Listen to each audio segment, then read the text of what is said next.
Hola, hola, ¿qué tal? Muy buenas tardes para todos, para todas. Bienvenidos, aquí estamos con la edición domingo de MBD Noticias. 5 grados de temperatura a esta hora en Montevideo. Mucha información para compartir con ustedes. Aquí están. Estos son nuestros titulares.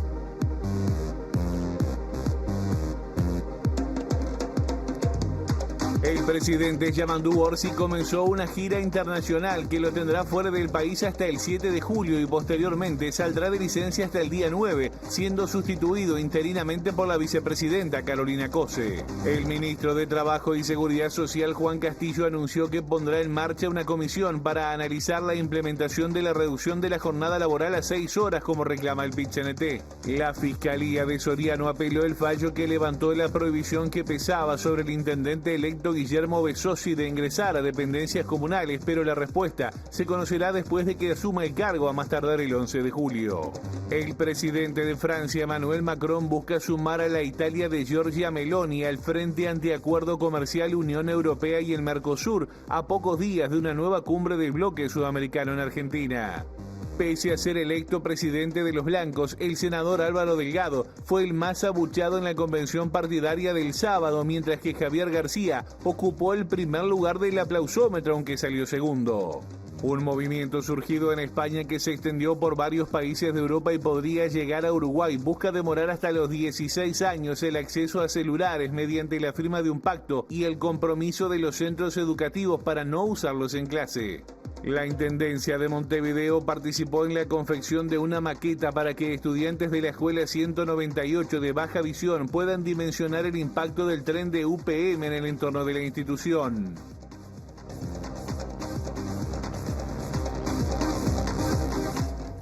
Bien, estos son algunos de los temas que tenemos para compartir con ustedes hasta la hora 20. Aquí en la pantalla de TV Ciudad de Minutos vamos a comenzar a desarrollar la información nacional e internacional. Como siempre vamos a tener informe a cargo de nuestro compañero Federico Jurkovic y lo que ocurre en exteriores también llega como siempre, pero de la mano de Sofía Adri, a quien ya saludamos. Sofi, ¿qué tal? Buenas noches, bienvenida. ¿Cómo estás, Josema? Sí, bueno, te cuento que hoy nos encontramos a las afueras del Palacio Peñarol porque en unos momentos el secretario de la Presidencia, Alejandro Sánchez, va a estar dando una actualización en cuanto a la alerta roja que emitió el SINAE. Esto es por las temperaturas de frío extremo que se están viviendo últimamente, así que, bueno, para atender la situación de la gente en situación de calle, el gobierno ha desplegado una serie de estrategias que nos va a estar contando más el secretario de Presidencia, Alejandro Sánchez, en unos minutos. Bueno, muy bien, Sofía, muchas gracias. En un rato volvemos contigo allí al Palacio Peñarol para, saber qué dicen las autoridades a propósito de esta alerta roja que se comenzó a implementar el otro lunes. En un rato volvemos contigo. Vamos a comenzar nosotros con el desarrollo de la información. Lo decíamos en nuestros titulares, el presidente Yamandu Orsi inició este sábado una nueva gira oficial internacional, asumiendo la presidencia de forma interina la vicepresidenta Carolina Cose por segunda vez desde el inicio del gobierno el pasado 1 de marzo. En esta oportunidad serán 10 días en los que Cose estará al frente del gobierno, ya que Orsi solicitó licencia reglamentaria, además para los días 8 y 9 de julio. La partida del presidente Yamandu Orsi se produjo sobre las 10 horas del sábado, luego de traspasar formalmente el mando a la vicepresidenta Carolina Cose, que ejercerá la presidencia de forma interina en principio hasta el 7 de julio. Su primer destino será España, donde participará hasta el martes 1 de julio de la Cuarta Conferencia Internacional de la ONU sobre Financiamiento para el Desarrollo, acompañado por el ministro de Relaciones Exteriores, Mario Lubetkin, y por el director ejecutivo de la Agencia Uruguaya de Cooperación Internacional, Martín Clavijo. La información oficial destaca que Orsi participará de la instancia junto con su par español Pedro Sánchez, del secretario general de la ONU Antonio Guterres, y que la actividad se desarrollará en el Palacio de Exposiciones y Congresos de Sevilla. También serán de la partida otros mandatarios como el de Colombia, Gustavo Petro, el del Consejo Europeo, Antonio Costa, y entre otros Cyril Ramaphosa de Sudáfrica.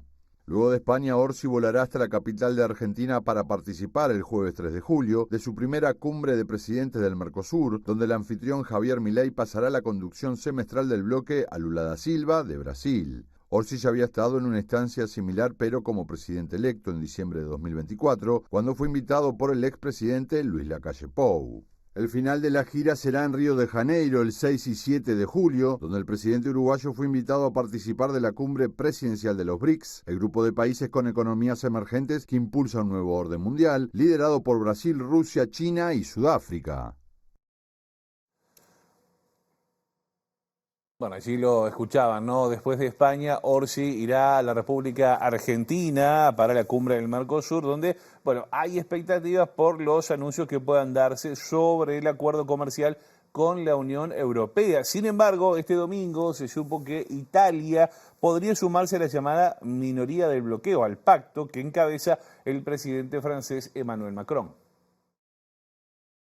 Estamos constituyendo esa minoría de bloqueo, afirmó la portavoz del gobierno francés Sophie Primas este domingo, a pocas horas del inicio de la cumbre presidencial del Mercosur, a la cual los mandatarios suramericanos llegan con optimismo en cuanto a poder cerrar el acuerdo comercial con la Unión Europea, ratificado en diciembre en Montevideo. En este contexto, el ministro de Asuntos Europeos de Francia, Benjamin Haddad, y el de Italia, Tomás Sofotti, publicaron hace una semana una declaración solicitando nuevas cláusulas de salvaguarda. Según Primas, esto evidencia que Roma podría unirse a la minoría de bloqueo. La portavoz destacó que Francia no está sola y subrayó la postura de Polonia contra el acuerdo Unión Europea-Mercosur, en referencia a las críticas realizadas el miércoles por el ministro de Agricultura de ese país hacia la Comisión Europea por intentar avanzar con el pacto sin consenso. Además de Italia, el presidente francés Emmanuel Macron pretende persuadir a una decena de países que se oponen o muestran reparos respecto al tratado. Si la Comisión Europea decide dividir el acuerdo en uno político y otro comercial, para el bloqueo de este último alcanzaría con 4 países que representen un mínimo del 35% de la población de la Unión Europea. Hay varios países que apoyan esta idea, dijo Macron este jueves, al concluir el Consejo Europeo realizado en Bruselas, y reiteró la oposición francesa al acuerdo en su formato actual.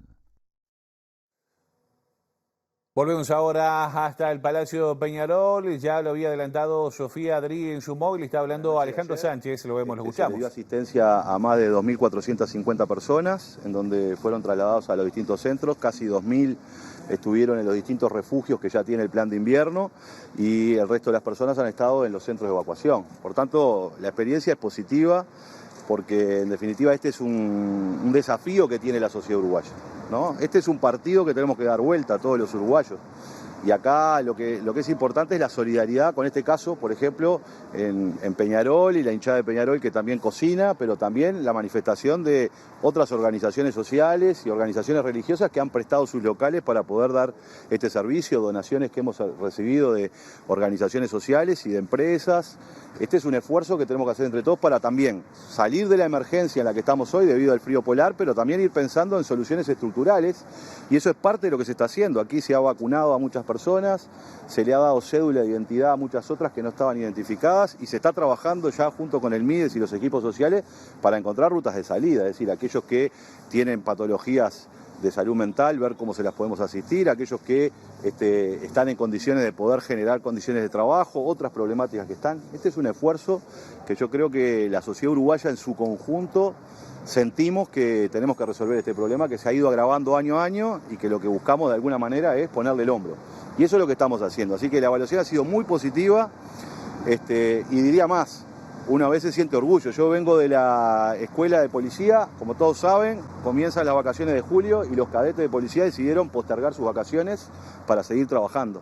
Así que eso habla justamente de lo que se está desencadenando aquí, que es el hecho de las instituciones públicas haciéndonos cargo, porque tenemos que trabajar en esto, pero también de las personas y los funcionarios poniéndole el hombro y el corazón para sacar esto adelante. Desde que se declaró la alerta roja no han fallecido personas en situación de calle, sí pasó antes. Hay una crítica allí de la oposición que se dice que se ha llegado tarde con esto. ¿Qué evaluación hacen respecto a eso? Este es un problema que lo hemos visto año tras año y ha crecido año tras año este fenómeno. Entonces me parece que lo que no podemos hacer frente a esta situación es hacer política menor. Nosotros no estamos para hacer política ni para reclamar que estas soluciones no estaban antes y que ahora sí están y que pasó esto y pasó lo otro. Yo creo que hay que salir de la política menor y nosotros estamos gobernando y estamos gestionando una realidad y lo que tenemos que hacer es hacernos cargo de esa realidad y es lo que estamos haciendo. Y me parece que es lo que la sociedad uruguaya quiere. Hemos recibido, cuando uno visita los centros, habla con la gente, además, La gente quiere salir adelante y no ha tenido oportunidades muchas veces, o alguna incluso teniendo oportunidades la ha desaprovechado. Pero lo que tiene que hacer la sociedad es construir oportunidades. Y este es un gobierno que quiere trabajar en las oportunidades, por tanto no nos vamos a detener en críticas o en criticar lo que se hizo antes o si se hizo tal de una manera o de otra. Acá tenemos un plan, lamentablemente esta situación le ha explotado a la sociedad uruguaya y estamos trabajando para resolverla. ¿Se está captando gente que no se tenía registro de esas personas con estas medidas que se están llevando adelante y entonces se puede elaborar una política en función a ese tipo de gente?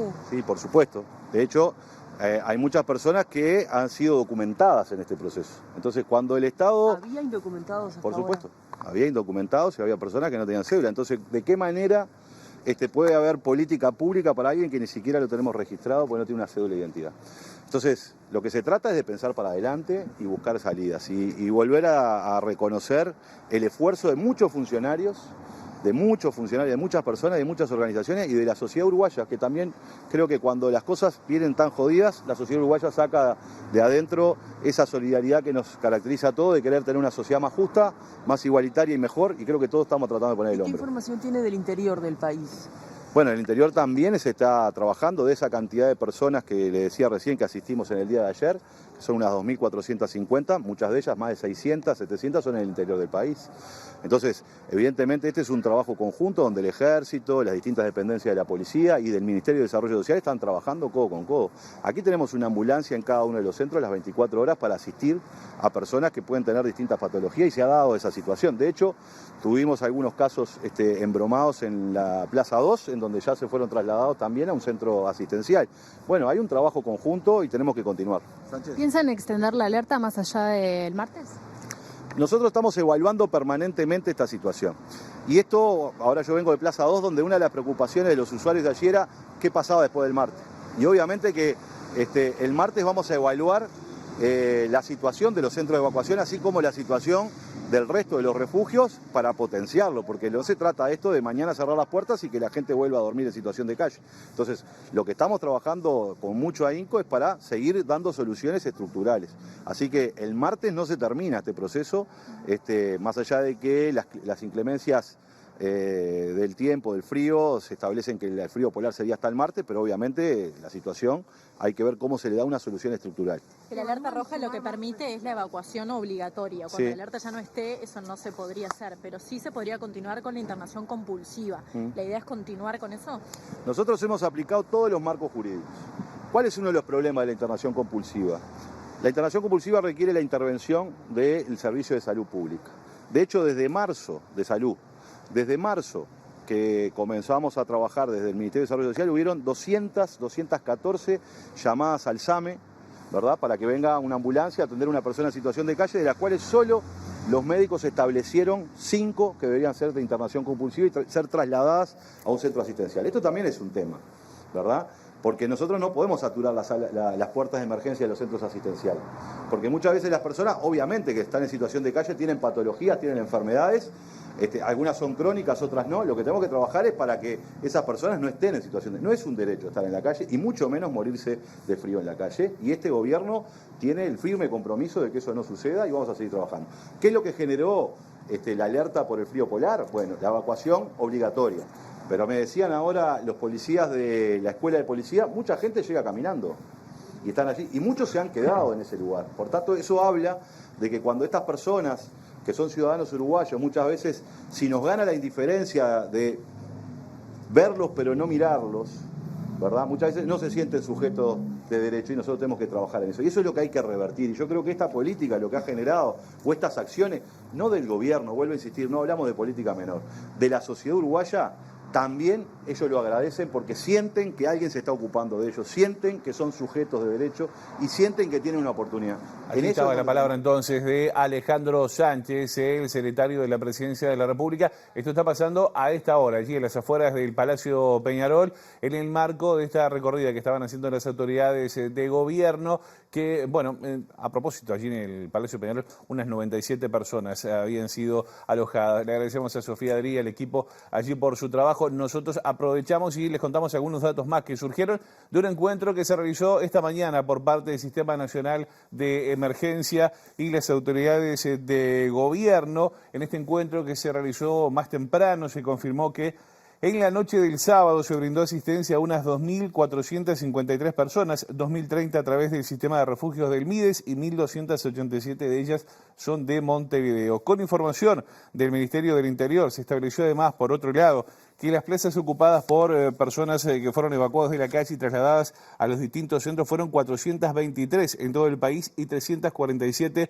en Montevideo, distribuidas de la siguiente manera: 126 en el Polideportivo de la Escuela Nacional de Policía, 78 en la Plaza de Deportes número 2, 97, como decíamos, en el Palacio Peñarol y 46 en el Club Huracán de Paso de la Arena. Por otro lado, el Ministerio de Desarrollo Social asistió a 1.316 personas en Montevideo y 734 en el interior, totalizando 2.050 en los refugios a nivel nacional, al cumplirse el 6º día del operativo especial del Sistema Nacional de Emergencia.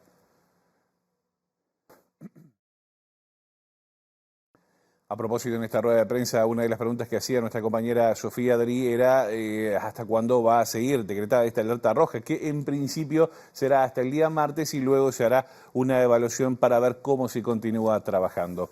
Vamos a cambiar de tema. Ahora les contamos que el Ministerio de Trabajo y Seguridad Social anunció la creación de una comisión para analizar la propuesta de reducir la jornada laboral a 40 horas semanales, un reclamo sobre que el PIT-CNT ha insistido desde ya hace un tiempo. El titular de la cartera, estamos hablando de Juan Castillo, explicó que la comisión va a estudiar el tema desde todos los ángulos y que la discusión se dará por separado en los consejos de salario que van a iniciar la próxima semana. Es un planteo que hace tiempo lo tiene el movimiento sindical, es un planteo de una demanda social. En el continente ya hay 4 países que están legislando en esa materia, que ya han aprobado. Vamos a poner un ámbito de trabajo, una comisión, y trabajemos allí, seguramente escuchando las distintas visiones, escuchando los distintos argumentos. Una de esas posibilidades es crear una comisión expresamente para este tema, no ligarlo solamente a los consejos de salarios, sino que como es un debate que trasciende esas fronteras, que sobrepasa ese tiempo, bueno, instalar ese debate, instalar la discusión. Nunca dijimos que de 48 horas pasemos a 40 al barrer y que en todos los lugares y en todo el momento y a todo el país. Lo que estamos diciendo es que una vez que acordemos que por ahí van a pasar las señales, que por ahí puede llegar a generarse la posibilidad, la expectativa de concretarlo, luego hay que ver cómo se implementa en cada rama de actividad, porque no todas son iguales. No en todos los lugares se puede efectivamente reducir ese tiempo de trabajo a la jornada diaria. Capaz que en algunos no es posible, capaz que la jornada diaria tenga la misma extensión, pero capaz que se acorta la semana.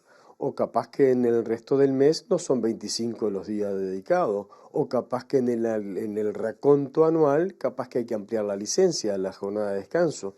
Bueno, buscar variable, ir con la cabeza abierta a concretar una cosa de esta no quiere decir venir con un esquema, ni con un modelo, ni con una fotocopia para aplicar.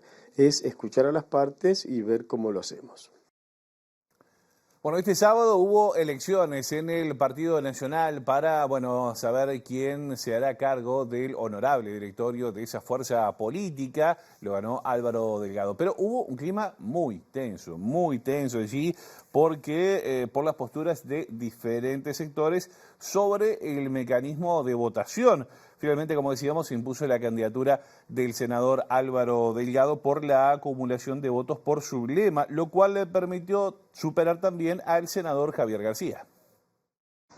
La jornada comenzó a las 10 horas de este sábado 27 en el Parque Social Cambado. A las 11, la presidenta saliente del partido, Macarena Rubio, se dirigió a los convencionales y la militancia presente con un discurso en el que declaró que los blancos son herederos de las causas justas y abanderados de la libertad. Más tarde habló el expresidente Luis Lacalle Pou, quien llamó a la unidad del partido y exhortó a terminar la convención todos abrazados. Luego de un breve discurso por parte de cada uno de los 4 postulantes, se procedió a la votación, que comenzó al mediodía y se extendió hasta las 15 horas. El escrutinio duró aproximadamente 1 hora y poco después de las 16 horas se conocieron los resultados. El candidato Álvaro Delgado, siendo el candidato más votado, resultó electo presidente del honorable directorio del Partido Nacional. Las dos listas encabezadas por Álvaro Delgado obtuvieron un total de 201 votos, seguido por la lista de Javier García con 184, la de Luis Alberto Heber con 45 y por último la de Carlos Enciso con 33 votos. Por lo tanto, la distribución de los cargos del directorio quedó conformada de la siguiente manera: 7 cargos para quienes apoyaron a Delgado, 5 para los que acompañaron a García, mientras que Heber y Enciso obtuvieron una sola representación en el directorio cada uno. Bueno, eran más de 500 convencionales del Partido Nacional, pero hubo varias figuras a nivel político destacadas. Una de ellas, la del expresidente Luis Lacalle Pou, que entre otras cosas, pidió un abrazo entre todos los candidatos. El expresidente Luis Lacalle Pou, además, deslizó durante su discurso la posibilidad de presentarse como candidato en 2029, reeditando la coalición multicolor. ¿Y qué viene después del sábado 28? Una adivinanza bien difícil. El 29. Viene el 29 y viene el 29. El 29 y el 29.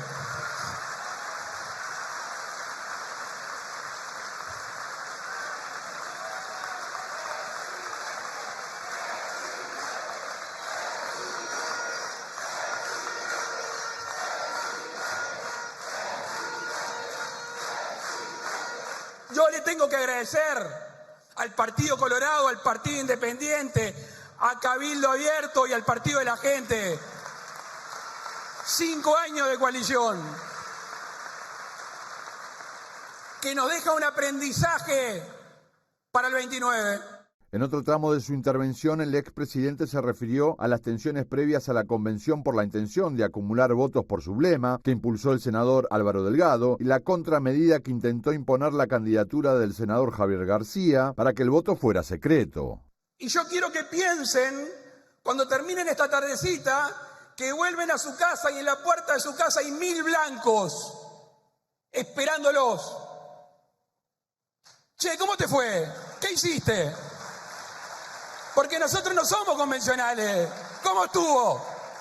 Yo quiero que le digan vibrante, discutida, lucha electoral y terminamos todos abrazados. Bueno, vibrante y discutida estuvo porque pese al clima de unidad que intentó imponer el expresidente de la República, el momento de mayor tensión se vivió cuando el presidente de la convención, el diputado Juan Manuel Rodríguez, leyó los resultados, siendo García el más aplaudido y Delgado el más abucheado. Procediéndose a realizar el escrutinio correspondiente, el resultado que arrojó el mismo fue: la hoja encabezada por Javier García obtuvo la cantidad de 184 votos. La hoja encabezada por Luis Alberto Heber obtuvo la cantidad de 45 votos. La hoja encabezada por Carlos Enciso obtuvo la cantidad de 33 votos. La hoja encabezada por Álvaro Delgado, distintivo La Unión nos hará fuerza, obtuvo la cantidad de 141 votos. Y la hoja encabezada por Álvaro Delgado, distintivo de Centro, obtuvo la cantidad de 60 votos. Por ende, el candidato Álvaro Delgado, siendo el candidato más votado, resultó electo presidente del honorable directorio del Partido Nacional.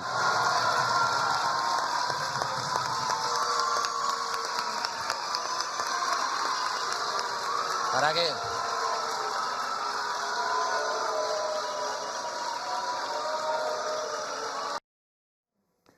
Estaba tensa la cosa allí en Cambados. Bueno, luego de los saludos, los festejos, los abucheos y demás, hubo rueda de prensa. Allí habló Álvaro Delgado, dijo que va a dejar su banca en el Senado para dedicarse de lleno a su nueva responsabilidad como líder opositor a un gobierno que, según dijo, no tiene rumbo. En esa línea se mostró abierto a considerar una mesa de coordinación ejecutiva entre los miembros de la coalición, como lo viene reclamando el Partido Colorado desde el año 2019.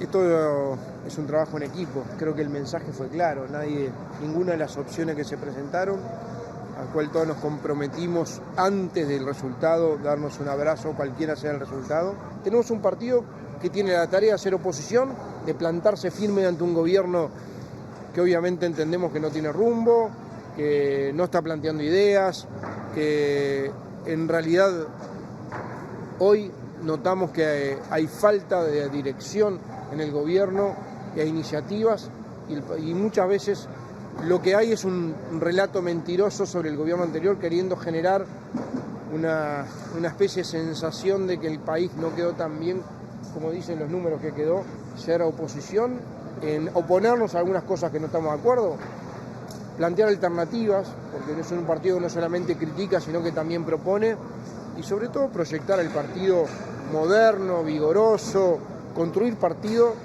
para ser opción en el 2029. El proceso de la coalición es un proceso que vino para quedarse. Es un instrumento que vino para quedarse, que no solo sirve para ganar, sino para gobernar. ¿Cómo se da ese proceso que tuvo la expresión en 3 departamentos en las elecciones departamentales y sacó en ese caso la Intendencia de Salto? Es un proceso que tenemos que discutir en la interna partidaria. No desde arriba para abajo, sino de abajo para arriba, escuchando a la gente.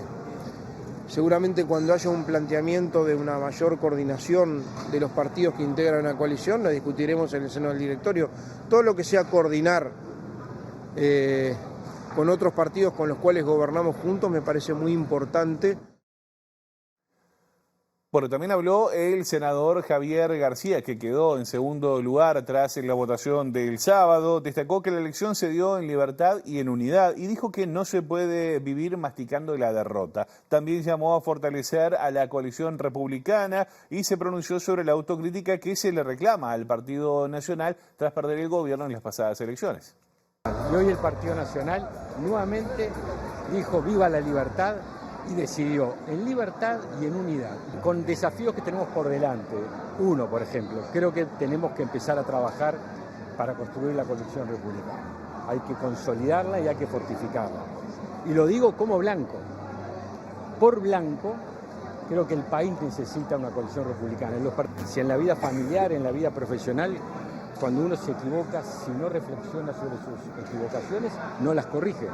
Y aparte me parece que los dirigentes, y yo vuelvo a reiterarlo, no hablo de la responsabilidad de nadie, hablo de mi responsabilidad. Por eso yo dije que me hacía cargo de responsabilidades que tenía por el resultado electoral.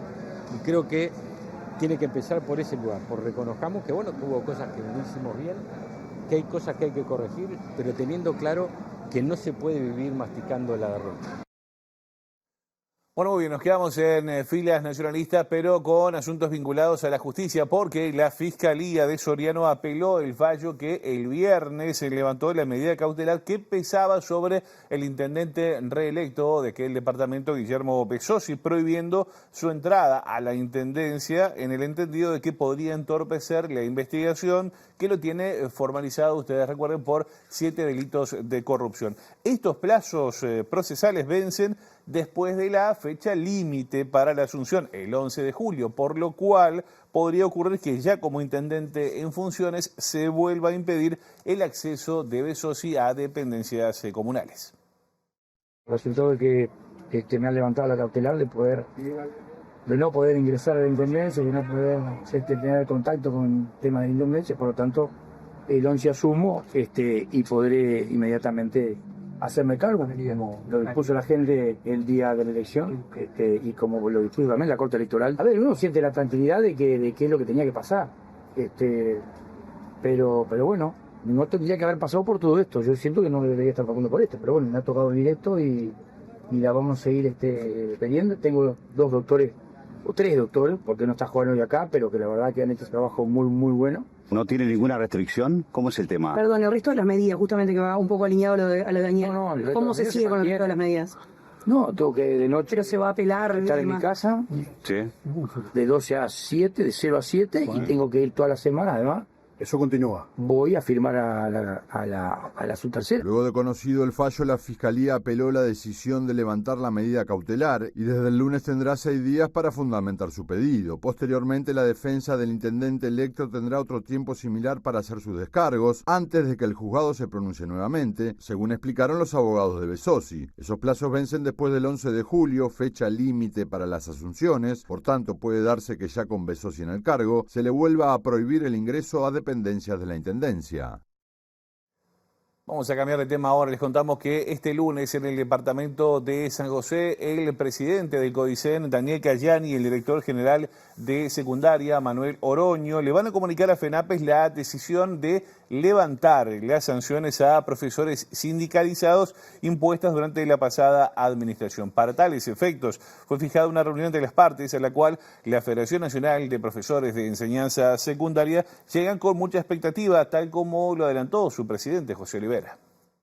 Esta reunión se da en el marco del ámbito instalado en el Ministerio de Trabajo y Seguridad Social el pasado 21 de abril, donde el Ministerio busca que el Estado uruguayo dé cumplimiento a lo que ha sido las recomendaciones del Comité de Libertad Sindical de la OIT ante la queja que oportunamente presentara FENAPE, que fue admitida por la OIT y analizada por el Comité de Libertad Sindical, y que estableció que el Estado uruguayo debía revisar sobre la sanción a los compañeros y compañeras del Liceo San José por haber ejercido el legítimo derecho a la libertad de expresión. Pero, lamentablemente, un CODICEN encabezado en ese entonces por Robert Silva y más tarde por quien lo sucedió, no dio lugar a generar ese espacio de negociación que hoy se está instalando, que ha tenido 2 instancias y que el próximo lunes tendrá una tercera ya de forma más bipartita, directa, donde las autoridades de la educación junto a la FENAPE se estarán analizando los pasos que viene dando la administración desde el punto de vista administrativo, desde el punto de vista jurídico, para revertir esta sanción, porque hoy hay elementos de sobra que certifican, aunque dan garantías, incluso desde otros ámbitos,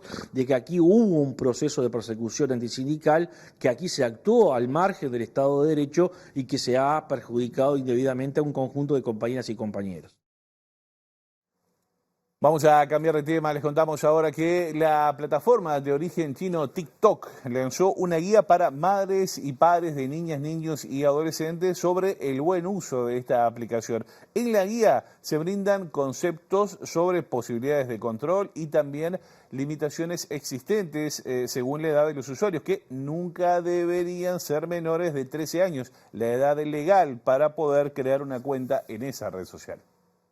La presentación de la guía se realizó el martes 24 de junio en el Hotel NH Columbia y fue organizada por TikTok, la Asociación Civil El Abrojo y DECEM, con el objetivo de propiciar un entorno digital más seguro para las infancias y adolescencias. Del evento participó el director de Políticas Públicas de TikTok para América Latina, Edgar Rodríguez Rudich, quien destacó que la guía es una herramienta que busca algo muy sencillo de explicar, pero muy complejo de hacer en casa. El objetivo, señaló, es facilitar conversaciones inteligentes en casa sobre la experiencia digital de nuestras hijas e hijos, y para eso es necesario que los adultos conozcan sus funciones básicas. Se recordó entonces que TikTok está prohibido para menores de 13 años y ofrece distintas restricciones hasta cumplir los 18, por eso se recomienda registrarse con la edad real. Las cuentas de menores de 15 años, por ejemplo, no pueden enviar ni recibir mensajes directos. Cada video puede configurarse para ser visible solo por el usuario, por amigos, por seguidores o por toda la comunidad, dependiendo de la edad declarada en la cuenta. Para menores de 16 años, los contenidos no pueden ser recomendados fuera del entorno de sus amistades digitales y no se permite que cuentas no verificadas vean el contenido publicado por estos adolescentes. Por otro lado, la plataforma activa por defecto un límite de 1 hora diaria para usuarios de entre 13 y 17 años, aunque el tiempo puede extenderse, reducirse e incluso fijar franjas horarias en las que TikTok no aparezca disponible. Asimismo, Rodríguez Rudich explicó que TikTok también dispone de materiales específicos sobre trastornos alimentarios, acoso, violencia sexual, desinformación e incluso desintoxicación digital, aportando elementos concretos para actuar ante situaciones complejas. Esta guía de TikTok de alguna manera sirve como preámbulo para el informe de nuestro compañero Federico Jurkovic, a quien ya saludamos. Fede, ¿qué tal? Buenas noches, bienvenido. ¿Qué tal, Josema? Un gusto compartir otro domingo acá y efectivamente es un centro que nos levanta la nota anterior. Exactamente. En Carnaval dirían, esto es pie, porque va a hablar de tecnologías celulares y una iniciativa que tiene que ver con las mismas. Exactamente, Josema, que arranca en Europa, se suele decir lo que pasa en Europa termina pasando de este lado del Océano Atlántico, algunos años después, quizás en algunos países como Argentina y Brasil más rápido, acá Uruguay parece que todo llega más lento, pero inevitablemente llega más cuando hablamos de estos fenómenos que son globales. Josema, tú y yo seguramente nos criamos en una casa donde podías ver tele a determinada hora. Claro, después de las 5. A la cena no prendemos la tele, es un lugar para estar en familia. Sí. Lo que ha pasado que ya tenemos generaciones de personas que han nacido con una pantalla prendida. Sí, claro. Y ya no hay horario para esa pantalla, ya no hay una programación de un canal de televisión, sino que hay contenidos que producimos todos, en definitiva, todo el tiempo, y que es imposible llegar a ver, sin embargo uno siempre está ahí pensando que se está perdiendo algo. Y sí, nos estamos perdiendo, digo yo por suerte, muchas cosas. Pero lo que nos trae el celular, las redes sociales, es esta dependencia absoluta, porque el celular nos despierta a la mañana, nos pasa música, nos permite comunicarnos y hacemos casi todo ahí. Ahora, ¿qué pasa cuando el proceso de crecimiento se ve influenciado de una manera tan fuerte por los celulares? No se sabe, Josema. Hay especialistas que están planteando el tema y también empiezan a surgir desde la sociedad civil, y ahí vamos al punto, movimientos, como aquí se formaron las familias organizadas de la escuela pública ante una situación de pandemia y lo que pasaba. Bueno, en España concretamente ya hay un grupo que es referencia a nivel nacional en España y también de Europa, que se planteó esta duda. ¿Está bien darle un celular a mi hijo, a mi hija, antes de los 16 años? Esa es la edad que se plantean como meta y entonces se decidieron formar un grupo que se llama Adolescencias Libres de Móviles. Hablamos con Tamara Fernández, ella es vocera de esta organización civil, que nos contó cómo empezó. Bueno, esto empezó en un parque. Después de la salida del colegio, una madre estaba muy preocupada porque su hijo iba a empezar próximamente el instituto, que aquí es la secundaria, y es el momento en el que en España por defecto se da el teléfono móvil a los niños, ¿no? En el paso que es cuando cumplen los 12 años. Entonces esta madre estaba muy preocupada porque consideraba que no era una edad apropiada. Entonces, hablando con otras familias, dijo, ¿por qué no hacemos un grupo de WhatsApp donde podamos compartir información sobre este tema? Porque claro, si mi hijo es el único que no lleva el teléfono, pues será un problema. Pero si somos muchos, quizá, pues haciendo fuerza no sea para tanto, ¿no? Entonces, bueno, esta mujer pues hizo este grupo de WhatsApp en el que acabamos metidos pues el barrio entero, que es un barrio de aquí, de Barcelona, que se llama Poblano. Y a partir de ese momento pues decidimos involucrarnos en un grupo de trabajo, 2 personas de cada cole del barrio, porque la idea es rebajar la presión social. Lo que nos hemos dado cuenta es que la mayoría de las familias no dan convencidas el teléfono móvil a sus hijos, sino que lo hacen por una cuestión de presión social, para que no sea el único, para que no se quede aislado, para tenerlo localizado, ¿no? Pero sobre todo era una cuestión más social que no porque estuvieran convencidos de que tuviera beneficios el hecho de dárselo.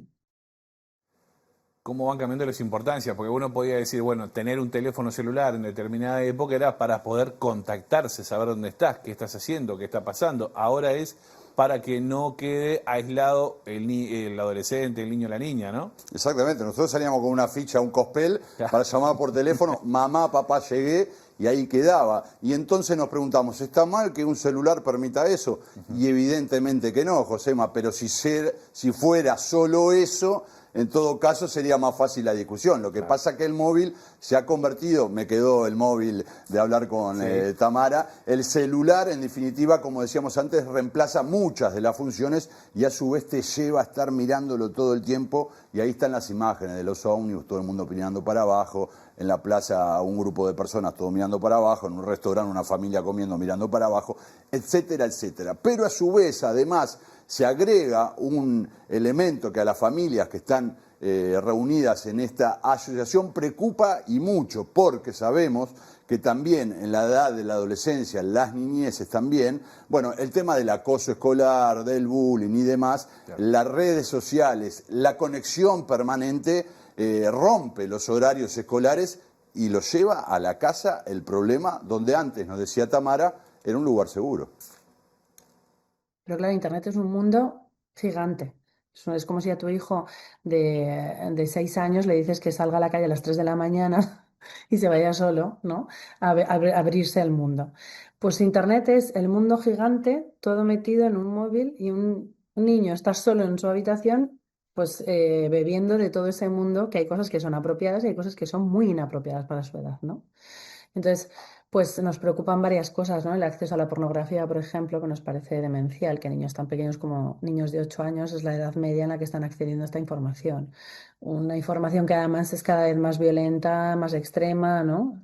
Y generando una información acerca de la vida sexual que nada tiene que ver con la realidad, ¿no? Luego el tema del acoso, ¿no? El acoso escolar, que también es un tema que se ha hablado mucho en los últimos años, que son temas que ya existían antes, ¿eh? No son temas que de repente hayan aparecido por el acceso a Internet y los móviles y tal, pero sí que agravan las situaciones. Por ejemplo, un chaval que está sufriendo acoso en su centro escolar, hasta ahora, pues volvía a casa y tenía un lugar seguro, ¿no? Entonces, por lo menos la tarde, el fin de semana, pues la pasaba con su familia y era un lugar seguro.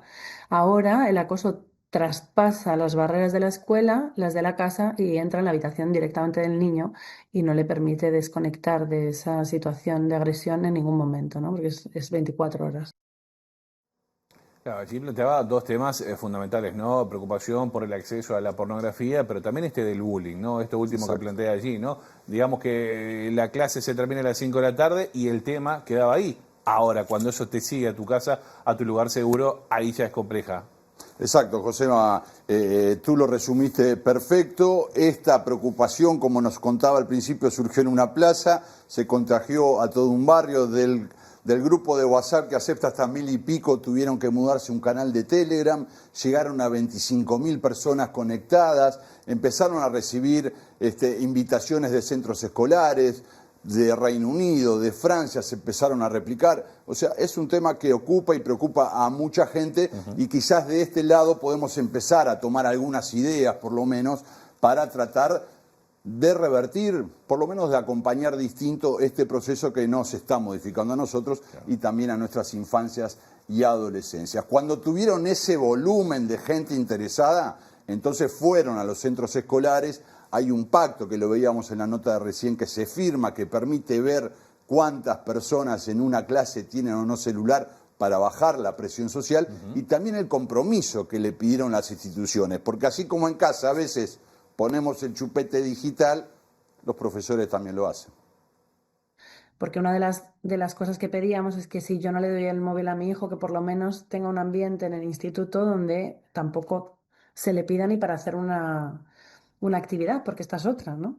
Como en algunos centros escolares se pide, no sé si esto pasa en Uruguay, pero es probable, ¿no? Que hay una parte en la que se pide, no, venga, pues vamos a hacer una foto, no, venga, pues pon el cronómetro que vamos a ver cuánto tardas en hacer flexiones, pues vamos a hacer, ¿no? Y se utiliza el teléfono como una herramienta más del centro escolar, cosa que no debería ser, ¿no?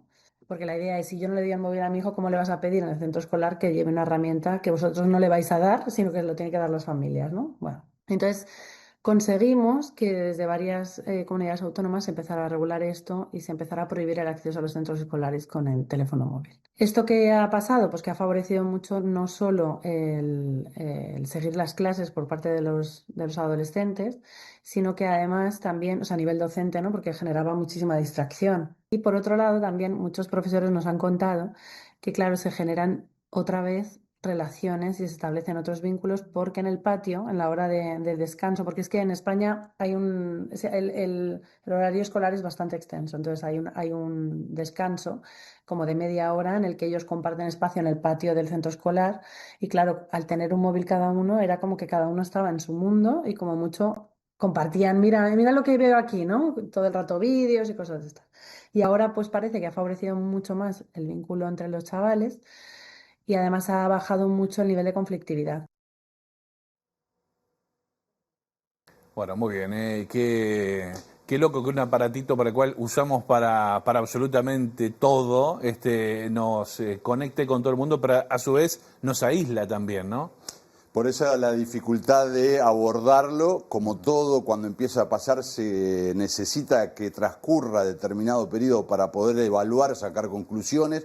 No parece haber mucha gente, aunque vemos que sí, preocupada y ocupada de este tema. Volvemos, para cerrar, Josema, a la responsabilidad del mundo adulto, que también se vio sorprendido con esta tecnología, que nos permitió en un momento encontrarnos con amigos de la infancia, comunicarnos con gente en otros países, pero que ya es otra cosa. Y en este tiempo de vacaciones que se viene, Josema, quizás sea oportuno agarrar un mazo de cartas, agarrar un juego de mesa y hacer el sacrificio uno también de sentarse a compartir otros momentos que sigue siendo posible y que además, Josema, son muy divertidos. Muy bueno, Fede, el informe, muchas gracias. Dijo vacaciones, usted se va, larga el celular. Bueno, así lo que prometo. No lo tenemos así, no lo vamos a llamar, ¿eh? Muchas gracias. Gracias, Fede, como siempre. Hasta la próxima. Bueno, nosotros le contamos ahora otros asuntos, porque en el marco del aniversario número 52 del golpe de Estado, el 27 de junio de 1973, fecha además en la que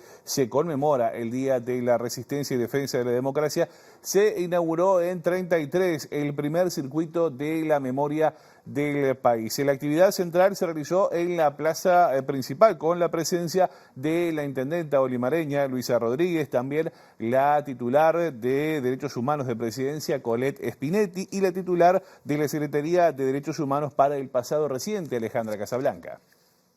A 52 años del golpe de Estado cívico-militar en nuestro país y de alguna manera celebrando la resistencia del pueblo uruguayo y la lucha contra la dictadura, inaugurando el primer circuito de la memoria del Uruguay. En 33. El circuito recorre 6 puntos señalizados en espacios públicos en cumplimiento de un compromiso institucional, según se afirmó en la oportunidad, que busca difundir la consigna Nunca más terrorismo de Estado. Este circuito, el primero del país con estas características, permitirá recordar a personas que fueron víctimas entre los años 1973 y 1985 de la dictadura civil y militar en el departamento de 33. Por ejemplo, en Juan Antonio Lavalleja y Manuel Lavalleja se recuerda desde el viernes a Mario Eguren, al tiempo que en Brasil y Juan Spickerman se hace lo propio con 3 jóvenes olimareños que permanecen desaparecidos. En este sentido, la secretaria de Derechos Humanos para el pasado reciente explicó en qué otros sitios hay marcas de memoria y por qué. Ustedes saben que en 33 se dio una represión brutal contra jóvenes adolescentes que fueron detenidos, torturados, tenían entre 13 y 16 años. Y bueno, una de las placas tiene que ver con ese liceo, con los jóvenes estudiantes y también con un docente de matemáticas. Es momento de hacer una pausa muy breve, ya volvemos con más MBD Noticias.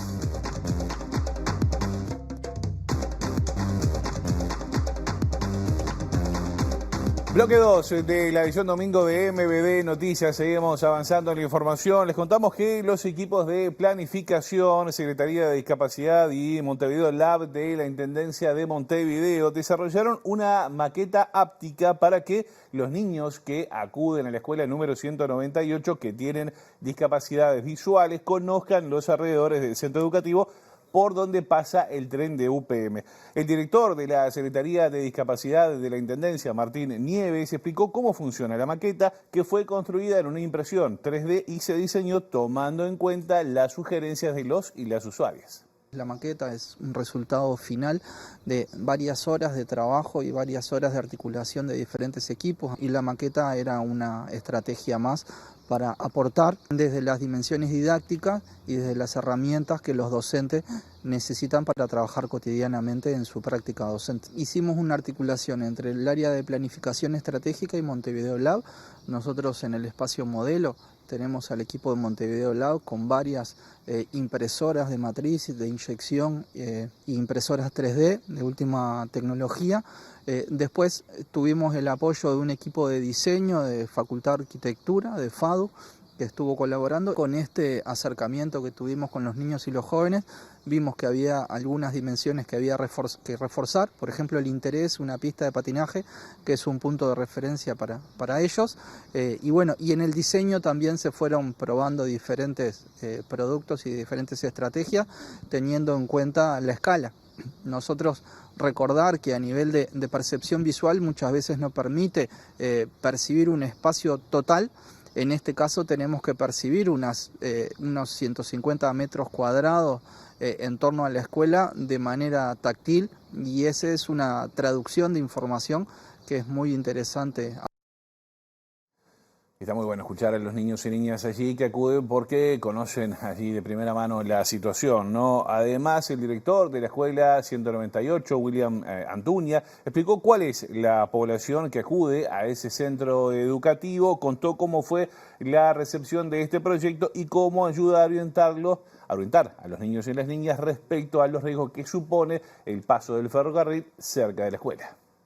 Lo que prima en realidad no es la discapacidad visual, sino que también tenemos atención con gurises con pluridiscapacidad, que es cuando hay más de una discapacidad asociada. Iniciar con los gurises en esto de que recorran un espacio materializado que representa el espacio del barrio, que es el espacio cercano, que de por sí no lo conocen porque son gurises de otros barrios, pero que sí van aprendiendo a conocer, porque todas las actividades que se hacen en el área de orientación y movilidad se pretende que sean también en el exterior, como para que aprendan a desarrollar su autonomía de la mejor forma posible. Todo también aplicando esto que por eso surge todo, por la gestión de riesgos con la implementación del ferrocarril, y bueno, nuestras salidas didácticas hacían mucho cruce en lo que antes era el ferrocarril, que casi no se usaba, en un momento estuvo parado, entonces los cuidados eran menores. Ahora ya todos saben dónde está el ferrocarril, cuáles son las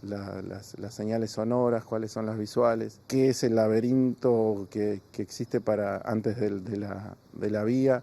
Y bueno, como recurso material está muy bueno. Nosotros tenemos la ventaja de que nuestros gurises todo lo nuevo les encanta. Entonces, esto fue muy bien tomado por ellos, con mucha curiosidad. Enseguida se pusieron a ver qué materiales eran, qué representaba, le preguntaban a la maestra. Además, la maqueta tiene un formato puzzle que es muy lúdico y es como muy atractivo. Bien, por esta iniciativa. Estamos en el final, no nos vamos sin antes repasar el pronóstico del tiempo que dice el Instituto Uruguayo de Meteorología para el arranque de la semana. Para mañana, el lunes 30 de junio, cielo algo nuboso y nuboso, precipitaciones escasas, aisladas, bajas temperaturas. La mínima, ahí lo ven, será de 2, la máxima de 9 grados. Y para el martes 1 de julio, así arranca el séptimo mes del año, cielo claro, algo nuboso, heladas agrometeorológicas, mínima también de 2 grados y la máxima de 10.